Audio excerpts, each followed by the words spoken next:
Hi all, welcome to Teachers World. Teachers World-ലേക്ക് എല്ലാവർക്കും സ്വാഗതം. Here I am going to take a new unit for you.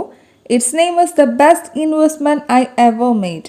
ഇന്ന് നിങ്ങൾക്ക് ഇവിടെ എടുക്കാൻ പോകുന്നത് The Best Investment I Ever Made എന്ന് പറയുന്ന ഒരു യൂണിറ്റ് ആണ്.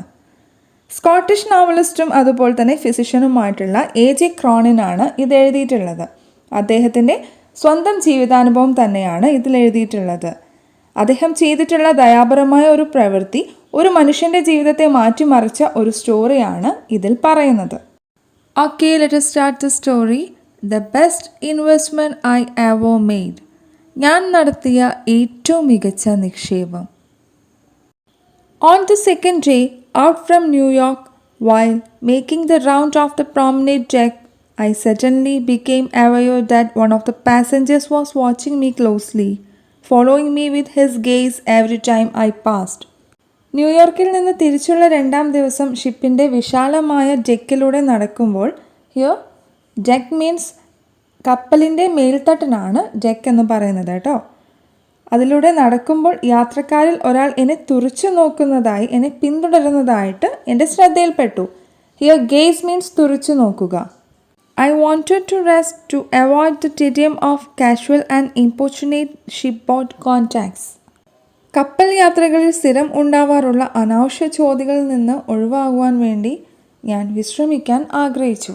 ഹിയർ ഇമ്പോർച്ചുനേറ്റ് എന്ന് പറയുന്നത് ശല്യപ്പെടുത്തുക എന്നാണ് അതിൻ്റെ മീനിങ്.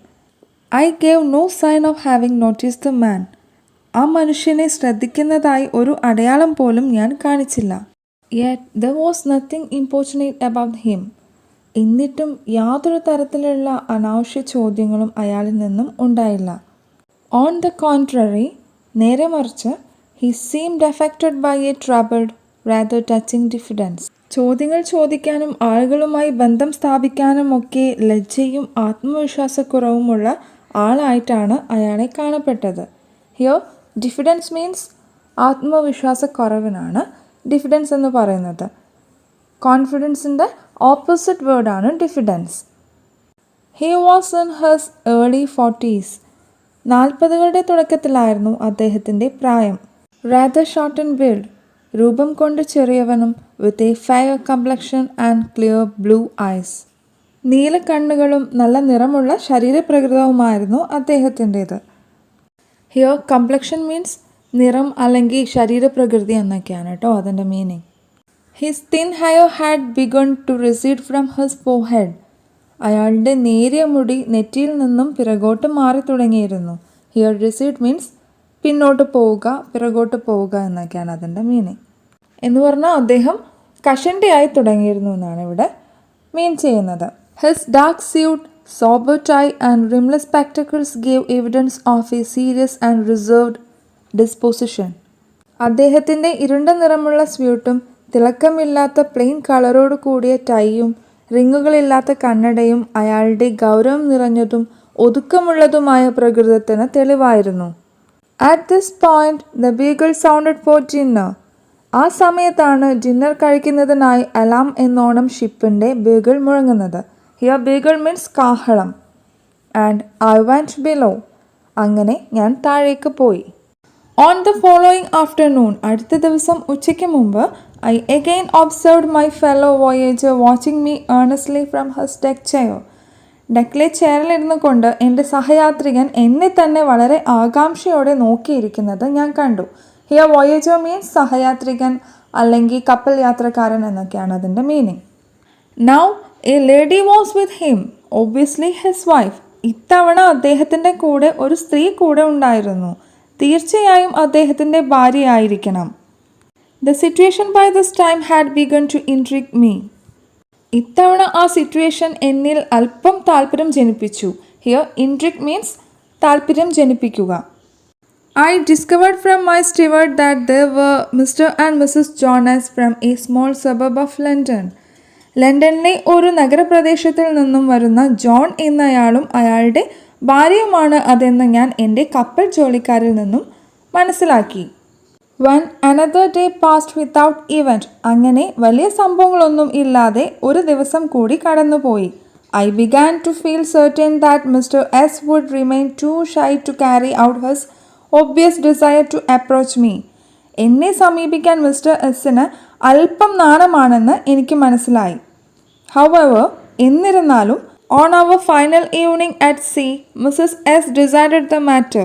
ഞങ്ങളുടെ കടലിലെ അവസാനത്തെ വൈകുന്നേരം ജോണിൻ്റെ ഭാര്യ അക്കാര്യം തീരുമാനിച്ചു. With a firm pressure on his hand and a whispered word in his ear she urged her husband towards me as I passed along the deck. ഞാൻ ഡെക്കിലൂടെ നടന്നു നീങ്ങുന്ന സമയത്ത് മിസ്സസ് എസ് അയാളുടെ കൈക്ക് ബലമായി പിടിച്ചമർത്തുകയും ചെറുതായി എന്തൊക്കെയോ മന്ത്രിക്കുകയും ചെയ്തുകൊണ്ട് എന്നെ സമീപിക്കാൻ അയാളെ പ്രേരിപ്പിക്കുന്നുണ്ടായിരുന്നു. Excuse me doctor, I wonder if I might introduce myself. ക്ഷമിക്കണം ഡോക്ടർ, എന്നെ നിങ്ങൾക്ക് പരിചയപ്പെടുത്തണമെന്ന് തോന്നുന്നു. He spoke almost breathlessly. ഏറെക്കുറെ ശ്വാസമില്ലാതെയായിരുന്നു അദ്ദേഹം സംസാരിച്ചിരുന്നത്. Offering me the visiting card he held in his hand and studying my face to see if the name meant anything to me. കയ്യിലുണ്ടായിരുന്ന വിസിറ്റിംഗ് കാർഡ് എനിക്ക് നേരെ നീട്ടിക്കൊണ്ടായിരുന്നു അയാൾ സംസാരിച്ചത്. അതിലെ പേര് വായിക്കുമ്പോൾ എൻ്റെ മുഖത്ത് എന്തെങ്കിലും ഭാവമാറ്റം സംഭവിക്കുന്നുണ്ടോ എന്നറിയാനായി അയാൾ എന്നെ തന്നെ നിരീക്ഷിക്കുന്നുണ്ടായിരുന്നു. Then, as it plainly did not, he went on with the same awkwardness. പിന്നീട് കാർഡിലെ പേര് വായിച്ചിട്ടും എനിക്ക് വലിയ ഭാവമാറ്റം സംഭവിച്ചില്ല എന്ന് മനസ്സിലാക്കിയ അയാൾ വീണ്ടും അസ്വസ്ഥതയിലേക്ക് തന്നെ നീങ്ങി. കാരണം അയാൾ അല്ലെങ്കിൽ തന്നെ വളരെ പേടിയോടുകൂടിയാണ് ക്രൗണിനോട് സംസാരിക്കുന്നത്. അപ്പം അതിനിടയിൽ അദ്ദേഹത്തിന് അറിയുന്ന പോലും ഇല്ല എന്ന് പറയുമ്പോൾ അയാളെ കൂടുതൽ അസ്വസ്ഥനാക്കുകയാണ് ഇവിടെ ചെയ്യുന്നത്. ഹിയർ ഓക്വാർഡ്നെസ് എന്ന് പറഞ്ഞാൽ വിഷമകരം എന്നാണ് അതിൻ്റെ meaning. If you could spare a few minutes, my wife and I would like to have a word with you. നിങ്ങൾ ഞങ്ങളോടൊപ്പം കുറച്ച് സമയം ചിലവഴിക്കുകയാണെങ്കിൽ എനിക്കും എൻ്റെ ഭാര്യയ്ക്കും നിങ്ങളോട് കുറച്ച് കാര്യങ്ങൾ പറയാനുണ്ട് എന്ന് ജോൺ ക്രൗണിനോട് പറയാണ്. A moment later I was occupying the vacant chair beside dum. ഒരു നിമിഷത്തിന് ശേഷം അവർക്കരികിലുള്ള ഒരു ഒഴിഞ്ഞ ചെയറിലേക്ക് ഞാനിരുന്നു. Haltingly, he told me that this had been their first visit to America. ഒന്ന് നിർത്തിയ ശേഷം അയാൾ പറഞ്ഞു, ഇത് അമേരിക്കയിലേക്കുള്ള അവരുടെ ആദ്യത്തെ സന്ദർശനമായിരുന്നു. It was not entirely a holiday trip. എന്നാൽ ഇത് പൂർണ്ണമായും ഒരു അവധിക്കാല യാത്രയായിരുന്നില്ല. They had been making a tour of the New England states, inspecting many of the summer recreational camps for young people there. അമേരിക്കയിലെ വേനൽ വിനോദ ക്യാമ്പുകളിലെ യുവാക്കളെ നിരീക്ഷിക്കുക എന്നതായിരുന്നു അവർ ആ യാത്രയിൽ ചെയ്തത്. ആഫ്റ്റർവേർഡ്സ്, പിന്നീട്, they had visited settlement houses in New York and other cities to study the methods employed in dealing with cases of backward, maladjusted and delinquent youth. ന്യൂയോർക്കിലും മറ്റു സ്റ്റേറ്റുകളിലുമുള്ള അഭയാർത്ഥി ഭവനങ്ങൾ അവർ സന്ദർശിച്ചിരുന്നു. പിന്നോക്കാവസ്ഥയിൽ നിൽക്കുന്നവരും സമൂഹത്തിൽ നിന്ന് വഴിപിഴച്ചു പോയവരും അതുപോലെ തന്നെ ക്രിമിനൽ സ്വഭാവമുള്ളവരുമായ യുവാക്കളെ അവിടങ്ങളിൽ എങ്ങനെയാണ് കൈകാര്യം ചെയ്യുന്നതെന്ന് മനസ്സിലാക്കുവാനായിരുന്നു അത്. ഹിയർ മാലഡ്ജസ്റ്റഡ് എന്ന് പറയുന്നത് ഇണങ്ങിച്ചേരാത്ത എന്നാണ് അതിൻ്റെ മീനിങ്. അതുപോലെ തന്നെ ഡെലിക്വൻറ്റ് എന്ന് പറയുന്നത് ബാലകുറ്റവാളികൾക്കാണ് ഡെലിക്വൻറ്റ് യൂത്ത് എന്ന് പറയുന്നത് കേട്ടോ. There was in his voice and manner, indeed in his whole personality, a genuine enthusiasm that was disarming. അദ്ദേഹത്തിൻ്റെ ശബ്ദത്തിലും പെരുമാറ്റത്തിലും ആകെപ്പാടെയുള്ള വ്യക്തിത്വത്തിലും അലോസരപ്പെടുത്താത്ത ഒരു യഥാർത്ഥ ആവേശം അല്ലെങ്കിൽ ഉത്സാഹം പ്രകടമായിരുന്നു. I found myself liking him instinctively. ഞാൻ തന്നെ യഥാർത്ഥത്തിൽ അദ്ദേഹത്തെ ഇഷ്ടപ്പെട്ടു തുടങ്ങിയിരുന്നു. Questioning him further, I learned that he and his wife had been active for the past 15 years in the field of youth welfare.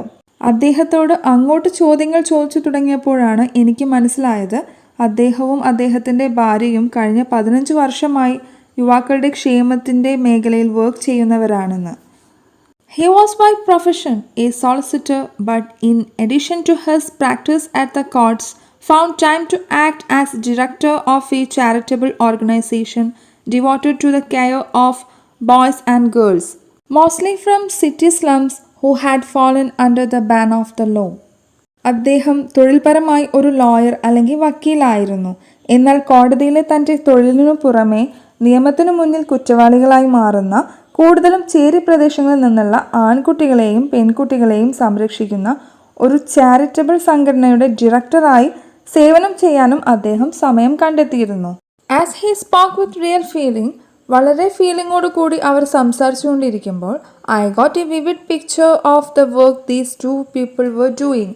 എനിക്ക് ആ രണ്ട് വ്യക്തികളും ചെയ്യുന്ന ജോലിയുടെ വ്യക്തമായ ചിത്രം മനസ്സിലാക്കാൻ കഴിഞ്ഞു.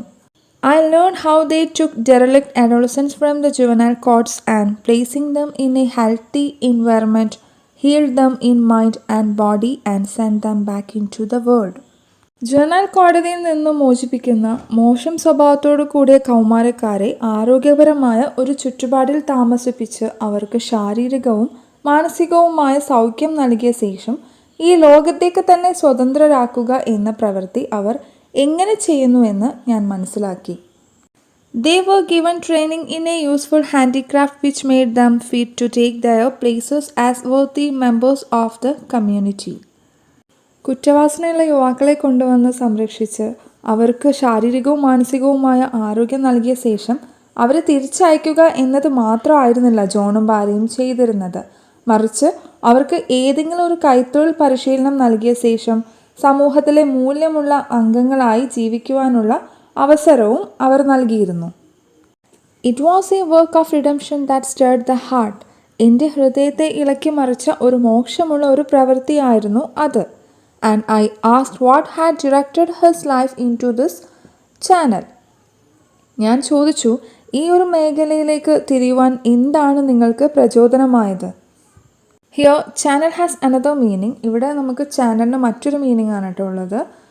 ചാനൽ എന്ന് പറയുമ്പം നമ്മൾക്ക് സാധാരണ നമ്മുടെ മൈൻഡിൽ വരുന്നത് നോർമൽ ഒരു ചാനലായിരിക്കാം. എന്നാൽ ഇവിടെ പറയുന്നത് മേഖല അല്ലെങ്കിൽ വഴി എന്നൊക്കെയാണ് ചാനൽ കൊണ്ട് ഉദ്ദേശിക്കുന്നത് കേട്ടോ. The question had a strange effect upon him. He took a sharp breath and exclaimed. എന്നാൽ ക്രോണിൻ്റെ ആ ചോദ്യം വളരെ വിചിത്രമായ ഭാവമാറ്റമാണ് ജോണിൽ ഉണ്ടാക്കിയത്. അയാൾ ഒന്ന് നെടുവീർപ്പിട്ടു. എന്നിട്ട് ആശ്ചര്യത്തോടെ ചോദിച്ചു, you still do not remember me? നിങ്ങൾക്ക് ഇപ്പോഴും എന്നെ ഓർക്കുവാൻ കഴിയുന്നില്ലേ? I shook my head. ഞാൻ എൻ്റെ തല കുലുക്കി. To the best of my belief I had never in my life seen him before. ഇങ്ങനെ ഒരു മനുഷ്യനെ എൻ്റെ ജീവിതത്തിൽ മുമ്പൊരിക്കലും കണ്ടിട്ടില്ലെന്ന് ഞാൻ ഉറച്ചു വിശ്വസിക്കുന്നു. കാരണം ക്രോണിന് എത്ര തന്നെ ശ്രമിച്ചിട്ടും ജോണിനെ എവിടെ വെച്ചാണ് അദ്ദേഹം പരിചയപ്പെട്ടതെന്ന് ഓർത്തെടുക്കുവാൻ കഴിഞ്ഞിരുന്നില്ല. I have wanted to get in touch with you for many years. നിങ്ങളെ ഒന്ന് കണ്ടുമുട്ടുവാനും ബന്ധം സ്ഥാപിക്കുവാനുമായി ഞാൻ ഒരുപാട് വർഷങ്ങൾ അലഞ്ഞു. He went on under increasing stress. വർദ്ധിച്ചു വരുന്ന മാനസിക സംഘർഷത്തോടെ അയാൾ തുടർന്നു. But I was never able to bring myself to do so. പക്ഷേ എനിക്ക് ഒരിക്കലും അതിന് സാധിച്ചിരുന്നില്ല. കാരണം ഞാൻ അദ്ദേഹത്തെ എവിടെ നിന്നാണ് കണ്ടതെന്ന് എനിക്ക് ഓർക്കാൻ പോലും പറ്റുന്നുണ്ടായിരുന്നില്ല. Then bending near he spoke a few words tensely in my ear. അദ്ദേഹം കുനിഞ്ഞുകൊണ്ട് എൻ്റെ ചെവികളിൽ കുറച്ച് വാക്കുകൾ പറഞ്ഞു. At that slowly the veils parted. അതോടെ പതുക്കെ ആ മറ നീങ്ങി. My thoughts pat back a quarter of a century. എൻ്റെ ചിന്തകൾ 25 വർഷങ്ങൾക്ക് പിന്നോട്ട് നീങ്ങി. ആൻഡ് വിത്ത് എ സ്റ്റാർട്ട്, ഒരു തുടക്കമെന്ന നിലയിൽ, I remembered the sole occasion when I had seen this man before. ഞാൻ ഓർത്തു ഈ മനുഷ്യനെ ഞാൻ മുൻപ് കണ്ട ആ ഏകാന്ത നിമിഷത്തെക്കുറിച്ച്. I was a young doctor at the time and had just set up a practice in a working class district of London. അന്ന് ഞാൻ ഒരു യുവ ഡോക്ടറായിരുന്നു. ലണ്ടനിൽ തൊഴിലാളി വർഗം താമസിക്കുന്ന ഒരു ജില്ലയിലായിരുന്നു എൻ്റെ പ്രാക്ടീസ് ആരംഭം. On a foggy November night, November മാസത്തിലെ മഞ്ഞു മൂടിയ ഒരു രാത്രി, towards 1 o'clock I was awakened by a loud ബാങ്ങിങ് ഓൺ ദ ഡോർ. ഏകദേശം 1 മണിയോടടുത്ത് വാതിലിൽ ശക്തമായ ഒരു മുട്ട് കേട്ടാണ് ഞാൻ ഉണർന്നത്. ഹറിയറ്റ്ലി, പെട്ടെന്ന് തന്നെ I threw on some clothes and went down stairs. ഞാൻ എൻ്റെ വസ്ത്രങ്ങളെല്ലാം വലിച്ചു വാരി ഇട്ട ശേഷം താഴേക്ക് ഇറങ്ങി. It was a sergeant of police in dripping helmet and cape, മിസ്റ്റർലി outline on the door step.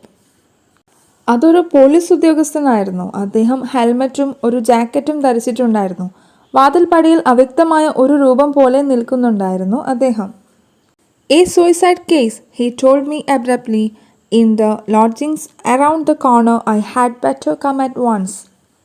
അപ്പുറത്തെ മൂലയിലുള്ള ഒരു ലോഡ്ജിൽ ഒരു സൂയിസൈഡ് കേസ് ഉണ്ട്, പെട്ടെന്ന് തന്നെ വരണം എന്നായിരുന്നു ആ പോലീസ് പറഞ്ഞത്. V walk the short distance in silence. ആ ചെറിയ ദൂരം ഞങ്ങൾ നിശബ്ദമായി നടന്നു. even our footsteps muffled by the fog. മൂടൽ മഞ്ഞുകൊണ്ട് ഞങ്ങളുടെ കാൽ പെരുമാറ്റം പോലും നിശബ്ദമായിരുന്നു. and turned into the narrow entrance of an old building. ഒരു പഴയ കെട്ടിടത്തിൻ്റെ ഇടുങ്ങിയ കവാടത്തിലേക്ക് ഞങ്ങൾ പ്രവേശിച്ചു. As we mounted the creaking staircase, my nostrils were stung by the sick sweet odor of illuminating gas. ആ സ്റ്റെയർ കേസ് കയറുമ്പോൾ അല്ലെങ്കിൽ ഗൗണിപ്പടി കയറുമ്പോൾ എൻ്റെ മൂക്കിലേക്ക് ഗ്യാസിൻ്റെ അസ്വസ്ഥമായ ദുർഗന്ധം കുത്തിക്കയറിയിരുന്നു. On the upper story the agitated landlady showed us to a bare little attic where, stretched on a narrow bed, lay on the body of a young man. മുകൾ നിലയിൽ അക്ഷമയോടു കൂടി കാണപ്പെട്ട ബിൽഡിംഗ് ഓണറായ ഒരു സ്ത്രീ ഒരു തട്ടിൻപുറം ഞങ്ങൾക്ക് കാണിച്ചു തന്നു. അവിടെ ഒരു ഇടുങ്ങിയ കട്ടിലിൽ ഒരു യുവാവിൻ്റെ ശരീരം കാണപ്പെട്ടു. although apparently lifeless, പ്രത്യക്ഷത്തിൽ നിർജീവമായി കാണപ്പെട്ടുവെങ്കിലും there remained the barest chance that the youth was not quite beyond recall. ആ യുവാവ് ഒരിക്കലും തിരിച്ചു വരാനാവാത്ത വിധം അവസ്ഥയിലായിരുന്നില്ല. അവിടെ ചെറിയൊരു സാധ്യത അവശേഷിക്കുന്നുണ്ടായിരുന്നു. വിത്ത് ദ സർജൻസ് ഹെൽപ്പ്, സർജൻ്റെ ഹെൽപ്പ് കൊണ്ട് I began the work of resuscitation. ഞാൻ ആ യുവാവിനെ രക്ഷിക്കുവാനുള്ള പ്രവർത്തികൾ ആരംഭിച്ചു. റിസസിറ്റേഷൻ എന്ന് പറഞ്ഞു കഴിഞ്ഞാൽ പുനരുജ്ജീവനം എന്നാണ് കേട്ടോ അതിൻ്റെ meaning. For an entire hour we labored without success. ഏതാണ്ട് 1 മണിക്കൂർ മുഴുവനായും ഞങ്ങൾ ഒരു കാര്യവുമില്ലാതെ ഒരു വിജയവുമില്ലാതെ ജോലി ചെയ്തു. Despite our most strenuous exertions in appeared useless. ഞങ്ങൾ വളരെയധികം പ്രയാസപ്പെട്ട് അധ്വാനിച്ചെങ്കിലും എല്ലാം വിഫലമായി തീർന്നു. Then as we were about to give up, completely exhausted, there broke from the patient a shallow, convulsive gasp. അങ്ങനെ ക്ഷീണത്തോടെ ഞങ്ങൾ എല്ലാ ശ്രമങ്ങളും ഉപേക്ഷിക്കാൻ ഒരുങ്ങിയപ്പോൾ രോഗിയിൽ നിന്നും പേശികൾ വലിഞ്ഞു മുറുകുന്ന മാത്രയിൽ ഒരു ദീർഘനിശ്വാസം പുറത്തു വന്നു. ഹിയോ കൺവൾസീവ് ഗ്യാസ്പ് എന്ന് പറഞ്ഞു കഴിഞ്ഞാൽ ശ്വാസം വലിക്കുക, കിതയ്ക്കുക എന്നൊക്കെയാണ് അതിൻ്റെ meaning. Half an hour of redoubled efforts and we had the youth sitting up, gazing at us dazedly. അങ്ങനെ അരമണിക്കൂറിന് ശേഷം ഞങ്ങൾ ആ യുവാവിനെ ഇരുത്തുവാനുള്ള അവസ്ഥയിലെത്തിച്ചു. ആ യുവാവ് ഞങ്ങളെ അതിശയത്തോടെ പരിഭ്രമത്തോടെ ഞങ്ങളെ തുറിച്ചു നോക്കുകയായിരുന്നു. Slowly he seemed to be realizing the horror of her situation. തൻ്റെ സാഹചര്യത്തിൻ്റെ ഭീകരത പതിയെ ആ യുവാവ് മനസ്സിലാക്കുവാൻ തുടങ്ങിയിരുന്നു. As he regained his strength, he told us her story. അങ്ങനെ അയാളുടെ ആരോഗ്യം വീണ്ടെടുത്ത ശേഷം അയാൾ ഞങ്ങൾക്ക് ആ കഥ പറഞ്ഞു തന്നു. His parents were dead. അയാളുടെ parents മരണപ്പെട്ടതായിരുന്നു. An uncle had found him a position as clerk in a London solicitor's office. അങ്ങനെ ലണ്ടനിലെ ഒരു അഭിഭാഷകൻ്റെ ഓഫീസിൽ അയാളുടെ ഒരു അങ്കിൾ ഒരു ജോലി വാങ്ങിക്കൊടുത്തു. He had been in the city only 6 months. അയാൾ ആകെ 6 മാസമായിരുന്നു ആ നഗരത്തിൽ ഉണ്ടായിരുന്നത്. Utterly friendless, he had fallen victim to the loose society of the streets. സൗഹൃദങ്ങളില്ലാതെ തെരുവിലെ കുത്തഴിഞ്ഞ ജീവിതങ്ങൾക്ക് അയാൾ ഇരയായി മാറി. Had made bad companions and like a young fool, eager to taste pleasure far beyond his means. അങ്ങനെ ചില ചീത്ത കൂട്ടുകെട്ടുകൾ അയാൾക്കുണ്ടായി. ഒരു യുവാവായ വിഡ്ഢിയെപ്പോലെ തൻ്റെ വരുമാനത്തിനും സമ്പാദ്യത്തിനുമപ്പുറം സന്തോഷം കണ്ടെത്താൻ അയാൾ ശ്രമിച്ചു. Had begun to bet horses. അങ്ങനെ അയാൾ കുതിരപ്പന്തയങ്ങളും നടത്താൻ തുടങ്ങി. Soon he had lost all his small savings. അങ്ങനെ വൈകാതെ തന്നെ തൻ്റെ ചെറിയ സമ്പാദ്യങ്ങളെല്ലാം അയാൾക്ക് നഷ്ടമായി. Had pledged his belongings and owed the bookmaker a disastrous amount. തൻ്റെ വസ്തുക്കളെല്ലാം അയാൾക്ക് പണയപ്പെടുത്തേണ്ടി വന്നു. അതുപോലെ തന്നെ പന്തയം ബുക്ക് ചെയ്യുന്ന ബ്രോക്കർക്ക് അയാൾ വലിയ ഒരു കടക്കാരനുമായി. In an effort to recoup, നഷ്ടമായതെല്ലാം തിരിച്ചു പിടിക്കുവാനുള്ള ശ്രമം എന്നോണം he had taken a sum of money from the office safe for a final gamble that he was assured was certain to win. അവസാനമായി ചൂതാടുന്നതിന് വേണ്ടി അയാൾ അയാളുടെ ഓഫീസ് സേഫിൽ നിന്നും പണം മോഷ്ടിച്ചു. അയാൾക്ക് ഉറപ്പുണ്ടായിരുന്നു വിജയിക്കുമെന്ന്. But his last resort had failed. എന്നാൽ അയാളുടെ അവസാന ശ്രമവും പരാജയപ്പെട്ടിരുന്നു. Terrified of the prosecution that must follow, sick at heart, sunk in despair, he had shut himself in his room and turned on the gas. താൻ ജോലി ചെയ്യുന്ന ഓഫീസിൽ നിന്ന് മുതലാളി അറിയാതെ എടുത്ത പണമാണല്ലോ നഷ്ടപ്പെട്ടത്. അതുകൊണ്ട് തന്നെ തുടർന്നുണ്ടായേക്കാവുന്ന വിചാരണയെക്കുറിച്ച് ഓർത്ത് അയാൾ നിരാശനായി മുറിയിലെ ഡോർ അടച്ച് gas തുറന്നിടുകയായിരുന്നു. A long bar of silence throbbed in the little attic when he concluded this halting confession. അയാൾ തന്നെ തുറന്നു പറച്ചിൽ അവസാനിപ്പിച്ചപ്പോൾ ഒരു നീണ്ട നിശബ്ദത ആ തട്ടിൻപുറത്ത് തളം കെട്ടി നിന്നു. Then, gruffly, the surgeon asked how much he had stolen. പിന്നീട് അല്പം പരുക്കൻ ശബ്ദത്തിൽ ആ സർജൻ അവനോട് ചോദിച്ചു എത്ര പണമാണ് അവൻ മോഷ്ടിച്ചതെന്ന്. ആക്ച്വലി ഇവിടെ ഗ്രഫ്ലി എന്ന് പറഞ്ഞു കഴിഞ്ഞാൽ പരുക്കനായിട്ട് അല്ലെങ്കിൽ വളരെ കർക്കശമായി ചോദിക്കുന്നതിനാണ് ഗ്രഫ്ലി എന്ന് പറയാം കേട്ടോ. 7 pounds 10 shillings. The answer sounded beautiful. ആ ആൻസർ എന്ന് പറയുന്നത് വളരെ ദയനീയമായിരുന്നു. For this paltry sum he had almost thrown away his life. ഈ നിസ്സാരമായ തുകയ്ക്ക് വേണ്ടി അവൻ അവൻ്റെ ജീവൻ തന്നെ ഇല്ലാതാക്കാൻ ശ്രമിച്ചിരിക്കുന്നു. There was a pause. വീണ്ടും ഒരു നിശബ്ദത അവിടെ നിറഞ്ഞു. The 3 of us, ഞങ്ങൾ 3 പേരും, the surgeon, the landlady and me, as the sole witness of the near tragedy, had the same unspoken thought in our minds. ഞങ്ങൾ 3 പേരും ഈ ദുരന്തത്തിൻ്റെ സാക്ഷികളായിരുന്നു. ഞങ്ങളുടെ മനസ്സിലെല്ലാം നിശബ്ദമായ ഒരേ ചിന്തയായിരുന്നു ഉണ്ടായിരുന്നത്. We decided to give the young man a fresh start. അങ്ങനെ ആ യുവാവിന് ഒരു പുതിയ തുടക്കം നൽകാൻ ഞങ്ങൾ തീരുമാനിച്ചു. The surgeon, at considerable risk to his job, resolved to make no report upon the case so that no court proceedings would result. തൻ്റെ ജോലിയുടെ എല്ലാവിധ റിസ്കുകളും മാറ്റിവെച്ചുകൊണ്ട് തന്നെ ആ യുവാവിനെ സൂയിസൈഡ് കേസ് രജിസ്റ്റർ ചെയ്യേണ്ടെന്ന് സർജൻ തീരുമാനിച്ചു. അതുകൊണ്ട് തന്നെ പിന്നീടുള്ള കോടതി വിചാരണകളൊന്നും തന്നെ അയാൾക്ക് നേരിടേണ്ടി വരില്ല. കാരണം നമുക്കറിയാം സൂയിസൈഡ് അറ്റംപ്റ്റ് എന്ന് പറയുന്നത് ഒരു ക്രിമിനൽ കുറ്റമാണ്. അതുകൊണ്ട് തന്നെ അത് പോലീസ് ഓഫീസേഴ്സ് അറിഞ്ഞു കഴിഞ്ഞാൽ അവരതിന് എന്തായാലും കേസെടുക്കും. അപ്പോൾ ഈ ഒരു കാര്യമൊക്കെ അറിഞ്ഞുകൊണ്ട് തന്നെ ആ ഒരു യുവാവിനെ രക്ഷിക്കാൻ വേണ്ടിയിട്ടാണ് ആ ഒരു സർജൻ്റെ അത്രയ്ക്ക് റിസ്ക് എടുക്കുന്നത്. നമുക്കറിയാം എത്ര അവർക്ക് ഒരു പക്ഷെ അത് അറിഞ്ഞു കഴിഞ്ഞാൽ അവരുടെ ജോലി തന്നെ പോയേക്കാം. അതെല്ലാം മാറ്റിവെച്ചിട്ടാണ് ഈ സർജൻ അത്രയ്ക്ക് റിസ്ക് എടുക്കുന്നത് ഈ ഒരു യുവാവിന് വേണ്ടിയിട്ട്. The landlady offered a month's free board until he should get upon his feet again. ആ യുവാവിന് സ്വന്തമായി എഴുന്നേറ്റ് നിൽക്കുവാൻ പാകമാവുന്നതുവരെ അയാൾക്ക് സൗജന്യമായി ഭക്ഷണവും താമസവും 1 മാസത്തേക്ക് നൽകാമെന്ന് ലാൻഡ് ലേഡിയും ഉറപ്പ് നൽകി. While I, making perhaps the least contribution, came forward with 7 pounds 10 shillings for him to put back in the office safe. ഒരുപക്ഷെ ഞാനായിരിക്കും ഏറ്റവും നിസ്സാരമായ സംഭാവന നൽകിയത്. ഓഫീസ് സേഫിൽ തിരികെ വയ്ക്കാനായി 7 pounds 10 shillings എന്ന നിസ്സാരമായ തുക നൽകാമെന്നേറ്റ് ഞാൻ മുന്നോട്ട് വന്നു. The ship moved on through the still darkness of the night. രാത്രിയിൽ നിശ്ചലമായ ഇരുട്ടിലൂടെ ഞങ്ങളുടെ കപ്പൽ നീങ്ങി. There was no need of speech. അവിടെ ഒരു സംസാരത്തിൻ്റെ ആവശ്യകത ഉണ്ടായിരുന്നില്ല. With a tender gesture, Mrs. S had taken her husband's hand. വളരെ മൃദുവായ ഒരു വികാരം പ്രകടിപ്പിച്ച് മിസ്സസ് ജോണസ് തൻ്റെ ഭർത്താവിൻ്റെ കൈകൾ പിടിച്ചു. And as we sat in silence, അങ്ങനെ ഞങ്ങൾ വളരെ നിശബ്ദമായി ഇരിക്കുമ്പോൾ, I could not but reflect that it was the best investment I had made in my life. എൻ്റെ ജീവിതത്തിൽ ഞാൻ ഇന്ന് വരെ ഉണ്ടാക്കിയ നിക്ഷേപങ്ങളിൽ വെച്ച് ഏറ്റവും മികച്ച ഒരു നിക്ഷേപമായിരുന്നു ഇത് എന്ന് എനിക്ക് ചിന്തിക്കാതിരിക്കാൻ കഴിഞ്ഞില്ല. It had paid me no dividends in worldly goods. ഭൗതിക വസ്തുക്കളുടെ രൂപത്തിൽ ഒരു ലാഭവിഹിതവും ഈ നിക്ഷേപം എനിക്ക് നേടിത്തന്നിട്ടില്ല. But had turn out to be immensely profitable. എന്നാൽ ഒരു പക്ഷേ ഇപ്പോൾ അത് വളരെയധികം ലാഭകരമായ നിക്ഷേപമായി മാറിയിരിക്കുന്നു. It stood out against all the bad investments I had made throughout the years, those foolish speculations for material gain. വർഷങ്ങളായി ഞാൻ നടത്തിയ എല്ലാ മോശം നിക്ഷേപങ്ങൾക്കുമെതിരെ ഈ നിക്ഷേപം വേറിട്ട് നിൽക്കുന്നു. Producing only anxiety, disappointment and frustration. ഇത്തരം നിക്ഷേപങ്ങളെല്ലാം എനിക്ക് നിരാശയും ആശങ്കയും അതുപോലെ തന്നെ മോഹഭംഗവും മാത്രമാണ് നൽകിയിരുന്നത്. ഇവിടെ ക്രോണിൻ പറയുന്നത് പണം കൊടുത്ത് ലാഭം വാങ്ങുന്നതിനേക്കാൾ എത്രയോ വലിയ സന്തോഷമുള്ള കാര്യമായിരുന്നു അദ്ദേഹത്തിന് ഈ പ്രവൃത്തിയിലൂടെ കിട്ടിയതെന്നാണ്. ഒരു മനുഷ്യനെ സംബന്ധിച്ച് അവൻ്റെ ഏറ്റവും നല്ല കാര്യം എന്ന് പറഞ്ഞാൽ അവൻ്റെ നല്ലൊരു മനസ്സാണ്. അവനക്ക് മറ്റുള്ളവരുടെ ദുഃഖങ്ങളും അതുപോലെ തന്നെ പ്രശ്നങ്ങളും കാണാനും അവരാൽ കഴിയുന്ന സഹായങ്ങൾ ചെയ്യാനും കഴിയുക എന്ന് പറയുന്നത് ചെറിയൊരു കാര്യമൊന്നുമല്ല. അപ്പോൾ അങ്ങനെ നിങ്ങൾക്ക് മുന്നിലും ഇതുപോലെ എന്തെങ്കിലുമൊക്കെ പ്രോബ്ലംസ് ഉള്ളവരുണ്ടെങ്കിൽ അവരെയൊക്കെ ഒന്ന് ഹെൽപ്പ് ചെയ്യാൻ വേണ്ടി ശ്രമിക്കുക. കാരണം തീർച്ചയായിട്ടും അതിൻ്റെ പ്രതിഫലം എന്തായാലും നിങ്ങൾക്ക് കിട്ടും. അതൊരു പക്ഷേ നമ്മളുടെ പണം കൊണ്ടായിരിക്കണമെന്നില്ല, നിങ്ങളുടെ മനസ്സും സന്തോഷിച്ചാൽ പോരെ. അവർ നിങ്ങളൊരു പക്ഷേ ദൈവമായിട്ട് തന്നെ കാണും. അപ്പോൾ നമ്മളാൽ കഴിയുന്ന സഹായങ്ങൾ നമ്മളും ചെയ്തു കൊടുക്കുക.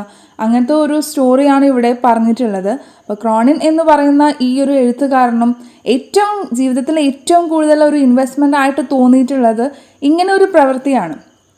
അത്രയും വലിയൊരു മനുഷ്യന് പോലും അങ്ങനെ ആ ഒരു പ്രവൃത്തി അത്രയും സന്തോഷമുള്ളതാക്കുകയാണെങ്കിൽ അത് എത്രത്തോളം നല്ലതാണെന്ന് ചിന്തിക്കുക. എന്നിട്ട് നല്ല ആളുകൾക്ക് വേണ്ടി നല്ലത് മാത്രം ചെയ്യാനും ശ്രമിക്കുക. Okay, here ends our chapter. ഇവിടെ നമ്മളുടെ ചാപ്റ്റർ അവസാനിച്ചിരിക്കുകയാണ്. അപ്പോൾ നിങ്ങൾക്ക് എല്ലാവർക്കും ഈ ഒരു ചാപ്റ്റർ മനസ്സിലായിട്ടുണ്ടെങ്കിൽ ദയവ് ചെയ്ത് നിങ്ങൾ നിങ്ങളുടെ ഫ്രണ്ട്സിന് എല്ലാവർക്കും ഒന്ന് ഷെയർ ചെയ്യാം കേട്ടോ.